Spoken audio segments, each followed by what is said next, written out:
Hello दोस्तों। आज हम लोग एक बेसिक लॉ के बारे में डिस्कशन करेंगे जिसका नाम है Ohm's law.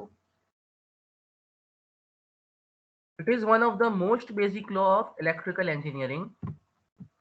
It is related with the property of conductor to oppose the flow of current. आपका जो कंडक्टर में से, जो वायर में से, जो सर्किट में से, जो नेटवर्क में से, जहीं जहां भी आप किसी भी इलेक्ट्रिकल पाथ को ले लो, वहां से अगर करंट फ्लो होता है तो वहाँ पे कुछ अपोज़ होता है जिसके हम कुछ रेजिस्टेंस कहते हैं। तो उस रेजिस्टेंस के बारे में हम यहाँ पे डिस्कशन करेंगे। It shows the relationship between voltage and current. Voltage और करंट के बारे में रिलेशनशिप बताता है ये। The ratio of potential difference between two terminals of the conductor and current passing through the conductor or current passing through it remains constant if temperature is constant। इसका मतलब कोई भी कंडक्टर ले लो, कोई भी रेजिस्टर ले लो, उसके दोनों टर्मिनल के बीच में का potential difference, the potential difference between two terminals, और वहां से जो करंट पास होता है वो रेशियो कांस्टेंट रहता है अगर टेम्परेचर कांस्टेंट है तो। इसको हम अच्छे से समझेंगे। V by I is constant, voltage divided by current is constant, और इस प्रॉपर्टी को हम लोग कहेंगे resistance. V by I is equal to R।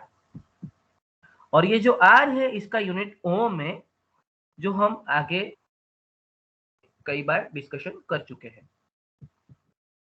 Let us से इसको अच्छे से समझेंगे। एक बैटरी है जो वेरिएबल डीसी सोर्स है।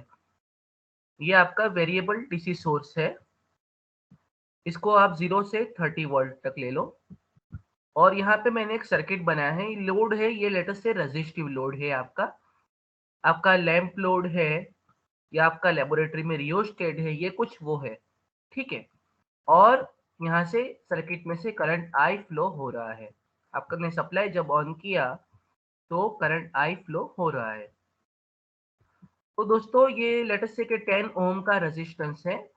तो ओम्स लॉ यहाँ पे अप्लाई कैसे करेंगे वो हम यहाँ पे समझने का प्रयास करेंगे। तो हम एक टेबल बनाते हैं। हम क्या करेंगे, 0 से 30 वोल्ट वेरिएबल है तो इसको हम लोग ऐसा समझ लेते हैं कि हम वोल्टेज को वेरी करेंगे और करंट का रीडिंग लेंगे। यहाँ पे मैंने डिटेल्ड सर्किट नहीं बताया है। यहाँ पे आपको वोल्ट मीटर कनेक्ट करना होगा, ए मीटर कनेक्ट करना होगा। ये सिर्फ आपको मैंने एक डायग्राम की तरह बताया है। लेबोरेटरी सेशन में हम लोग इसका डिटेल में स्टडी करेंगे।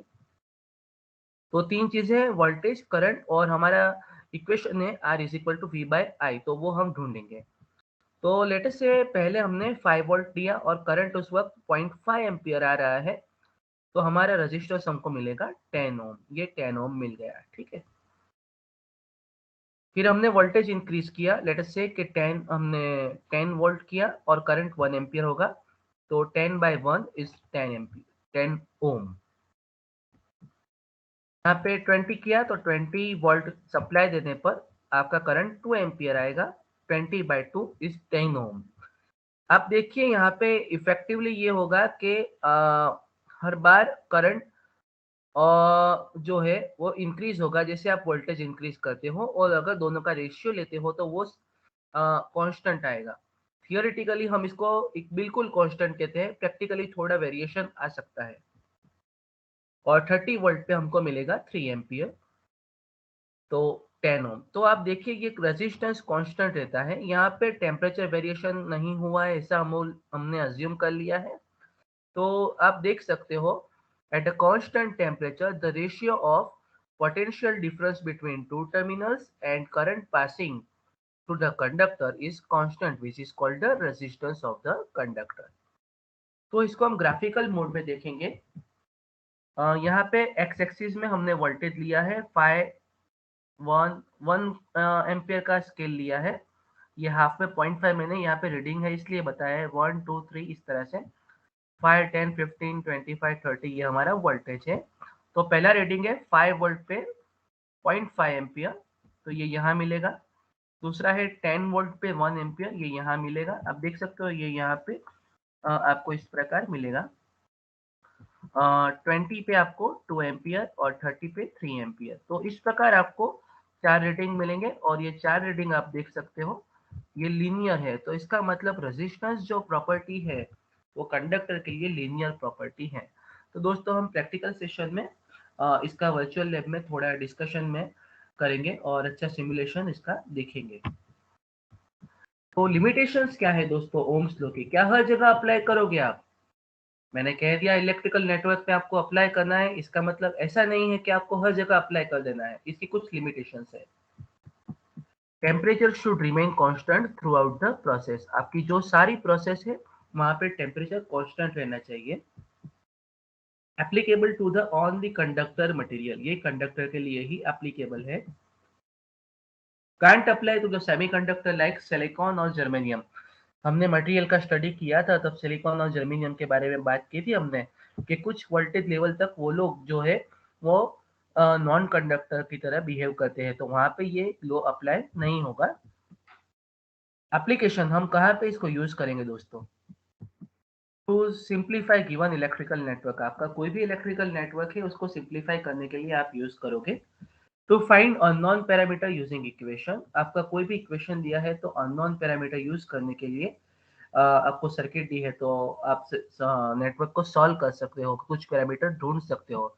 कौन कौन से? वोल्टेज, करंट, रेजिस्टेंस, पावर, ये सारे पैरामीटर्स आप ढूंढ सकते हो ओम्स लॉ की मदद से। एक छोटा सा एग्जांपल देखते हैं दोस्तों। An insulator is applied 1000 volt and current is 10 micro ampere, calculate resistance. आपका एक इंसुलेटर है। वैसे दोस्तों हमको पता है कि इंसुलेटर है वो करंट का कंडक्टेंस नहीं करते, कंडक्शन नहीं करते करंट का। लेकिन हम लोग यहाँ पे ये देखते हैं कि बहुत ज्यादा वोल्ट दिया है तो कुछ micro ampere negligible current flow होगा। तो इस प्रकार यहाँ पे एक एग्जांपल दिया गया है। आपका वोल्टेज है 1000 वोल्ट और करंट है 10 माइक्रो एम्पियर, 10 इंटू 10⁻⁶ एम्पियर। तो resistance R is equal to V by I, 1000 by 10 into 10⁻⁶। तो ये आपको मिलेगा 100 इंटू 10⁶, जिसको हम कहेंगे 10⁶ माने मेगा ओम। तो आपका 100 मेगा ओम का इंसुलेटर का रेजिस्टेंस रहेगा।